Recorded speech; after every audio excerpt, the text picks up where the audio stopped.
In just 4 years, Europe has rewritten its energy map. Once hooked on cheap Russian gas for nearly half its imports, the continent faced a brutal wake-up call in 2022. Today, the Russian gas is down to just 12% of EU imports, renewables are powering nearly half of electricity, and wind and solar have overtaken fossil fuels for the first time. But has Europe truly secured its energy future, or simply traded one dependence for another? This is the story of Europe's energy security in 2025 and 2026. Before the full-scale invasion of Ukraine, Russia supplied around 45% of the EU's natural gas. Pipeline flows kept factories humming and homes warm from Berlin to Rome. Then everything changed. Sanctions, sabotage, and deliberate supply cuts triggered the worst energy crisis in decades. Prices spiked, governments scrambled, and Europe vowed never again. Enter REPower EU. Launched in 2022 and updated with a full roadmap in 2025, the plan's goal was simple: slash Russian fossil fuel dependence while accelerating the clean transition. By 2025, Russian gas imports had plummeted to just 12% of total EU supply, about 36 billion cubic meters. Russian coal is banned outright, and oil imports have shrunk to a mere 2%. The EU is now on a legally binding path to zero Russian gas. A regulation adopted in February 2026 phases out LNG contracts by January 2027 and a pipeline gas by autumn 2027. National diversification plans were due from every member state by March 2026.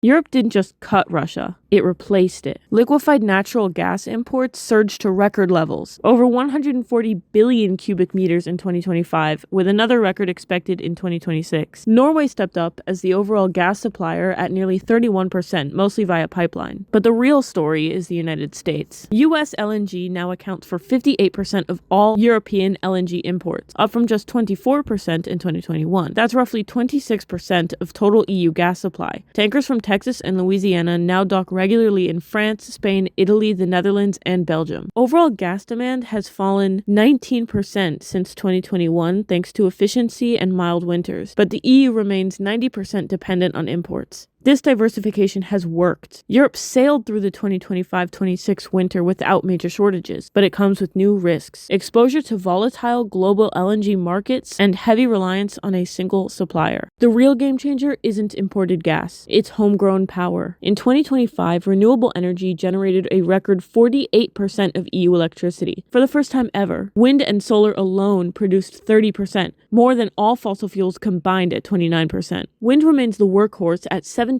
of total power. Solar shattered records with 369 terawatt hours, a 20% jump in a single year, and now delivers 13% of EU electricity, beating both coal and hydro in many countries. Solar grew in every single EU member state. Hydro dipped due to dry weather, but the trend is unmistakable. Clean power is no longer niche. Coal hit a historic low of just 9.2%. Gas-fired generation rose slightly in 2025 to fill hydro gaps, pushing the power sector gas bill by 16% to 32 billion euros. But it never returned to pre-crisis levels. Across 14 EU countries, wind and solar already outproduce fossils. This isn't just climate policy, it's energy security. Every gigawatt of renewables is power that can't be turned off by a foreign leader. Europe's pivot to US LNG has created a new single supplier risk, geopolitical leverage that could be weaponized in trade disputes or global crises. Price spikes still hit when gas demand surges, and cyber attacks on power infrastructure are rising. The grid itself is straining. More renewables means more intermittency, more need for batteries, interconnectors, and demand flexibility. In 2025, gas still set prices during peak evening hours in many countries. Europe is racing to build out transmission lines, storage, and cross-border trade to keep the lights on and bills stable. Eastern European nations are doubling down on nuclear for reliable baseload. Meanwhile, the EU's 2026 work program promises an electrification strategy, a new energy security package, and a grids package. Clear signals that the infrastructure is now priority number one.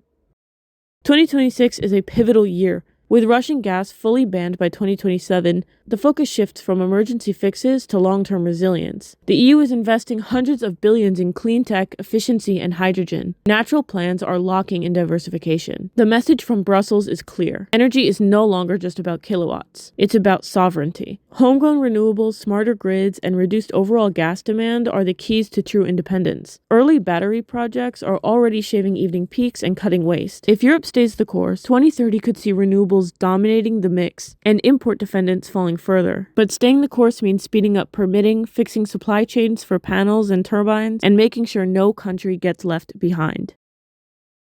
Europe has come a long way from 45% Russian dependence to a renewables-powered future where wind and solar beat fossils. Energy security today means less vulnerability to blackmail and more control over their own destiny. The transition isn't finished, but the direction is set. The question now, will Europe build the grids and storage fast enough to make this independence permanent? The lights are staying on, and they're getting greener.